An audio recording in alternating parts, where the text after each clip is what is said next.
WICR.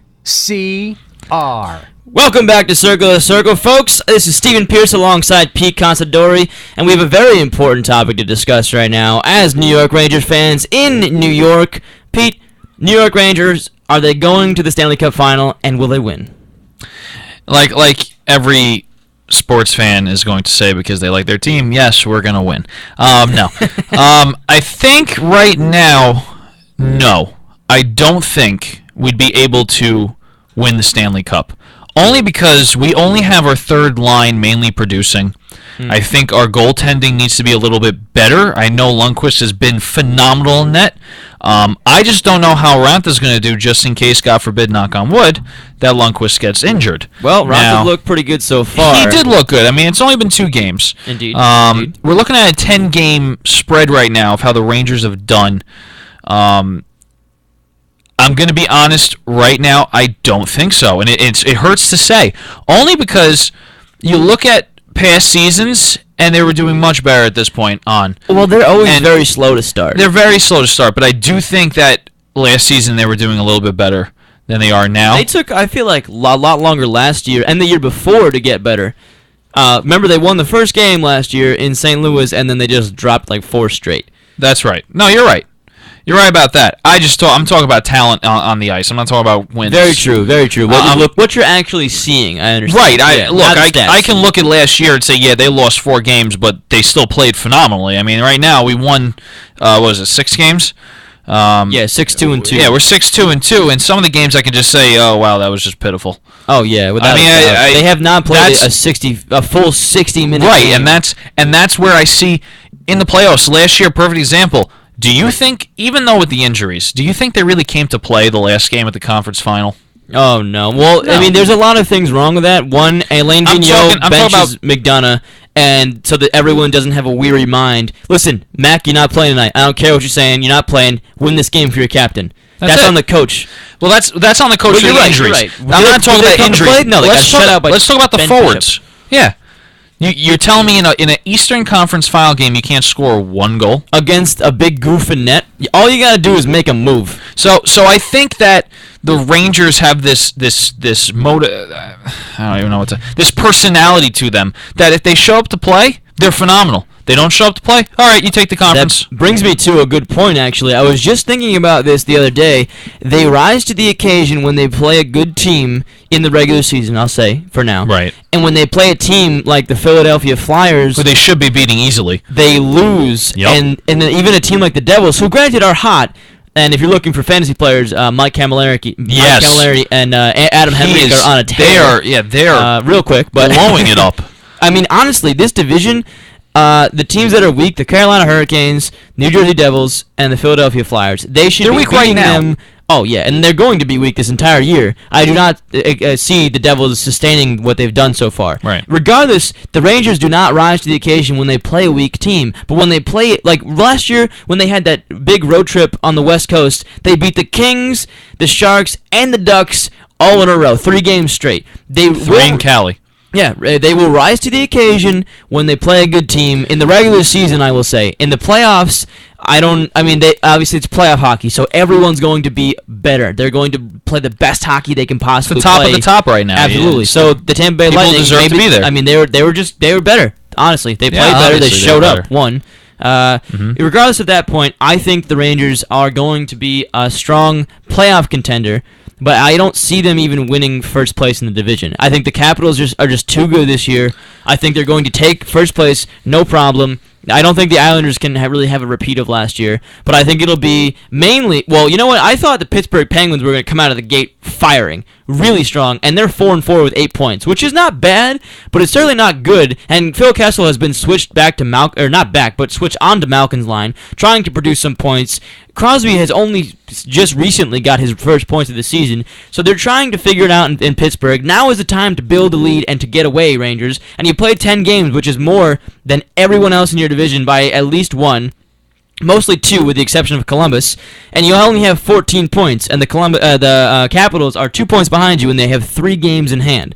So that was your opportunity to build your lead. Granted, the Rangers are not a good starting season team. They find their form some way. Yeah, okay, very, very true. They find their form somewhere in late November, early December, and then they start to take off. That's been the recent trend. And the All-Star break hits, and then I don't. I mean, they were able to climb very high this year. But I see right now, Capitals coming in first, the Rangers coming. They're fighting for second and third with either the Islanders and Pittsburgh. I thought Columbus was going to be in this, but I have not. I don't even know. Real quick, Pete. Let's just talk about who we see finishing 1, 2, and 3 in the other divisions. Atlantic divisions. Right now, you got Canadiens, the Lightning, and the Panthers followed closely. Well, the Panthers and the Detroit Red Wings are tied actually with 9 points. So, who do you see Atlantic division? Real quick, 1, 2, 3. I think it's going to be Canadiens on top. Mm-hmm. I think that the Panthers are actually going to drop down to the wild card, and I think the Red Wings are going to come up. And then second, what was the other team again? I'm sorry. The Lightning, and then you have Ottawa Bruins. I think the Lightning come in second. I think it's Montreal, Lightning, Red Wings, and then Panthers for the wild card.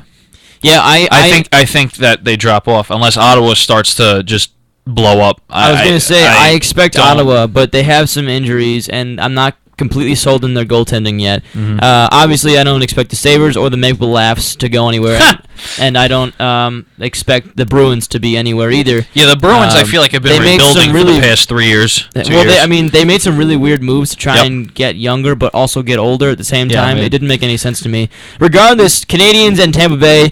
I initially thought Tampa Bay was going to just come away with this division. They're only, 6 points behind, but they're 5-2-2, and the Canadiens are 9-0. So there's how can you not go with the Canadiens? Although I really do see Tampa Bay finishing on top, followed by this is going to be interesting because I like what the 3 teams, the Panthers, Red Wings, and Ottawa. I all see them coming together, and it's going to be within 2 or 3 points for third and the wild card. That's what I see coming in there real good. And on the West Coast, let's transition to the Central real quick. Right now, the Predators are on top, followed by Dallas and Winnipeg. And St. Louis and the Wild are all tied with Chicago 1 point behind them.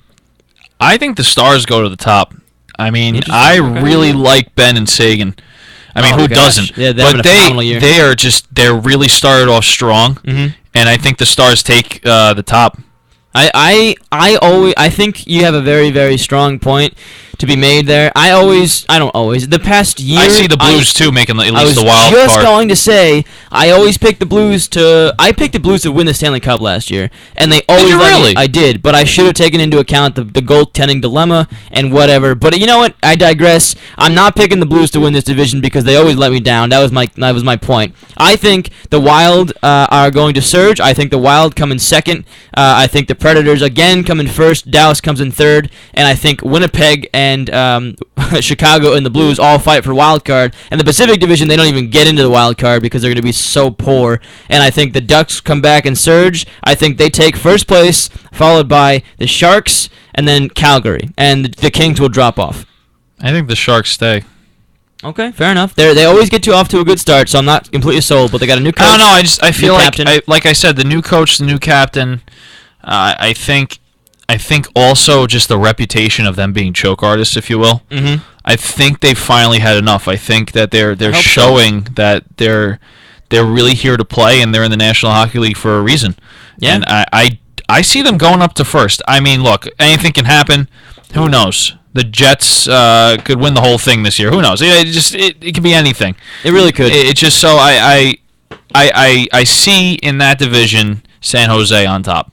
All right. Well, I cannot wait to see, Pete.